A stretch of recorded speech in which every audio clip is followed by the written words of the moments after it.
Miami Herald, August 8, 2025. The city was waking up to a headline that would spark conversations in homes and hospitals alike. The new medical migration: why South Florida doctors are sending their kids to Manila for med school.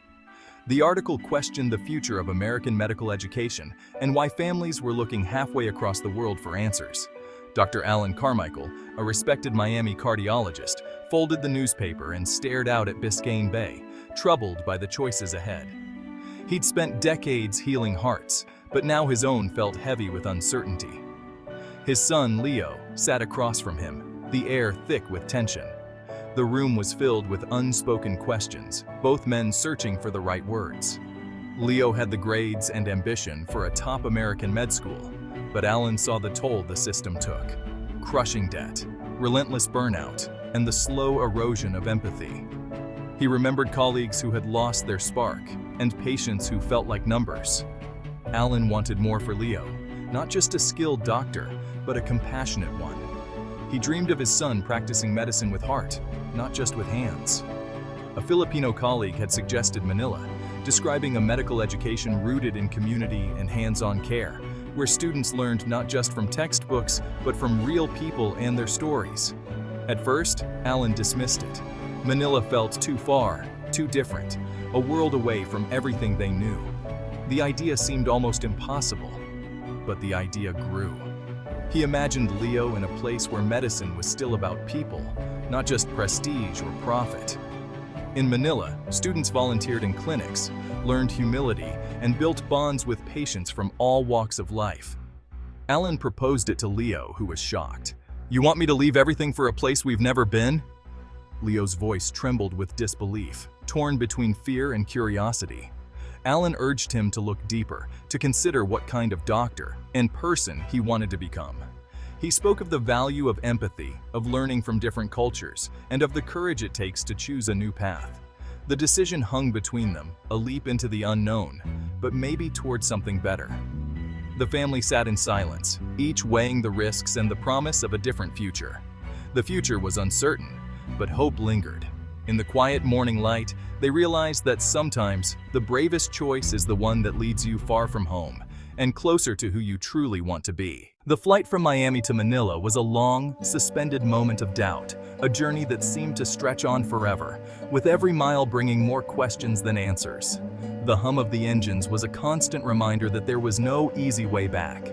Leo replayed his father's words over and over, feeling a tangled mix of resentment, fear, and a faint hope that maybe, just maybe, this leap would lead somewhere meaningful. His friends were celebrating Ivy League acceptances, their futures mapped out and secure. Meanwhile, he was flying into the unknown, leaving behind everything familiar for a path no one else he knew had taken. Alan, too, questioned his decision as a parent, wondering if he'd made the right choice for his son. Yet he clung to the hope that this unconventional path would shape Leo into a better doctor and perhaps a stronger person. The plane ride was filled with small talk: weather, apartments, curriculum, never the real fears that sat heavy in their chests. No one spoke of the anxiety, the homesickness, or the pressure of expectations. Leo mourned the future he'd imagined, the one he'd worked so hard for. But as Manila's lights appeared below, curiosity flickered in his heart.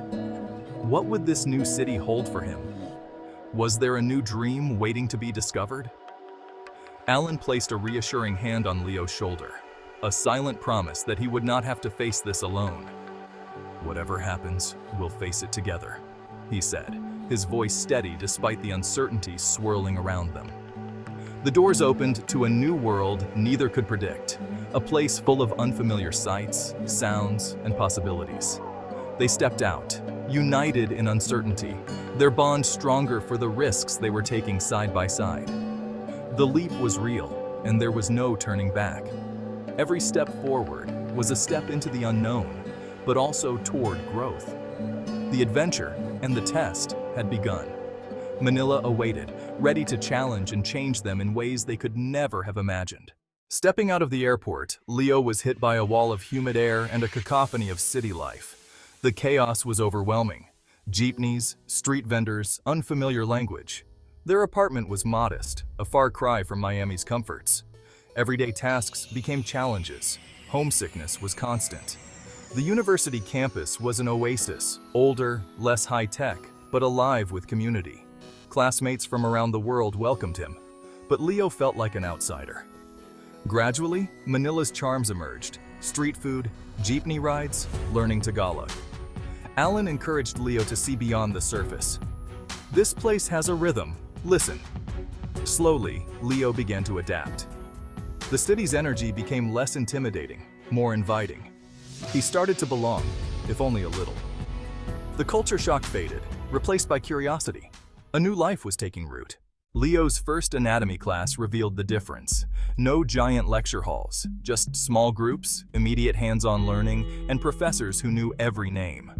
The cadaver lab came on day one, with reverence for the silent teachers.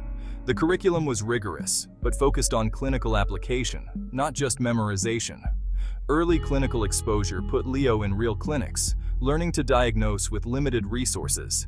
Professors mentored closely, caring about students' growth as people. Dr. Reyes, his mentor, pushed Leo to excel and checked on his well-being. The education was about character as much as science. Leo was learning to be a healer, not just a technician. The difference was profound. Leo's turning point came in a crowded pediatric ward where the air buzzed with urgency and hope, and every bed told a different story. Assigned to Maya, a 5-year-old with dengue fever, Leo was suddenly responsible for her care. No buffer, no distance, just the raw reality of a young life in his hands. He listened to Maya's story, comforted her anxious mother, and for the first time, truly saw the human side of medicine. The fears, the hopes, and the love that filled the room. When Maya's condition suddenly worsened, Leo acted quickly, communicating with the attending physician, helping the team, and never leaving the family's side, offering words of reassurance and strength. Dr. Santos praised him, saying, "You saw the child, not just the numbers on the chart. You treated her as a person, not just a patient." When Maya recovered, her mother thanked Leo with a simple, handmade bracelet. A small gesture, but one that meant the world to him. Leo realized he hadn't performed a miracle. He'd simply been present, compassionate, and attentive, giving his time and heart when it mattered most. This was the kind of medicine his father had always hoped he would practice, one rooted in empathy, not just expertise. It wasn't about prestige, advanced technology, or impressive titles, but about forging real connections and making patients feel seen and valued. In that moment, Leo finally understood. Healing was as much about heart as it was about skill. And sometimes, a gentle touch or a kind word could be as powerful as any medicine. The lesson stayed with him, shaping his journey. Medicine, he realized, was deeply personal, a calling that demanded both knowledge and compassion. With every patient, Leo grew more confident, walking the hospital corridors with a renewed sense of purpose and humility. The experience changed him forever, transforming not just his approach to medicine, but his understanding of what it truly means to heal. Leo learned that compassion was his greatest tool, the one that would guide him through every challenge ahead. The challenges of Manila forged strong bonds among the international students. Leo found his tribe in late-night study sessions and shared struggles. They came from everywhere: California, Chicago, Vancouver, united by the same leap of faith. Collaboration replaced competition. Teamwork was survival. They supported each other through exams, homesickness, and cultural missteps. Adventures across the Philippines deepened their connection. They built a family, not just a study group. This camaraderie shaped their education and their approach to medicine. Healing, they learned, was a team effort. The community they built was the heart of their training. The Carmichaels weren't alone.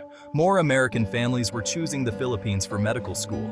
Stories spread of students thriving abroad, escaping debt and burnout. Online forums and word of mouth created a new network of parents and students. Dr. Carmichael became an advisor, sharing Leo's transformation. Other families saw their children flourish, gaining empathy and real-world skills. The movement was a quiet critique of the U.S. system, seeking a more human approach. Students found opportunities and purpose they couldn't find at home. The trend was small but growing, a ripple of change. It signaled a search for a better way to train doctors. The future of medicine was being quietly rewritten. Leo returned to the US for residency, transformed. In interviews, he spoke of real patients, not just test scores. His hands-on experience and empathy set him apart. Adapting to American hospitals was challenging, but his clinical skills were strong. He built rapport with patients and respected nurses as colleagues. Leo's approach, seeing the whole person, impressed his mentors. "You have a gift," one attending told him. "Don't lose it." More graduates from the Philippines were making an impact, resilient, empathetic, and skilled. They filled gaps in primary care and underserved communities. Their training emphasized heart as much as science. They proved a different kind of education could make a better doctor. Leo was living proof. Leo's story is more than a trend. It's a mirror for medicine's future. The Philippine model reminds us that empathy is a clinical skill, not an afterthought. This migration is sparking a conversation. What truly makes a great doctor? The answer may be a blend: technology and heart, research and compassion. The best doctors are shaped by character, not just credentials. As medicine faces burnout and depersonalization, we must ask, what matters most? The lessons from Manila suggest the answer lies in human connection. Sometimes the best medicine is learned a world away.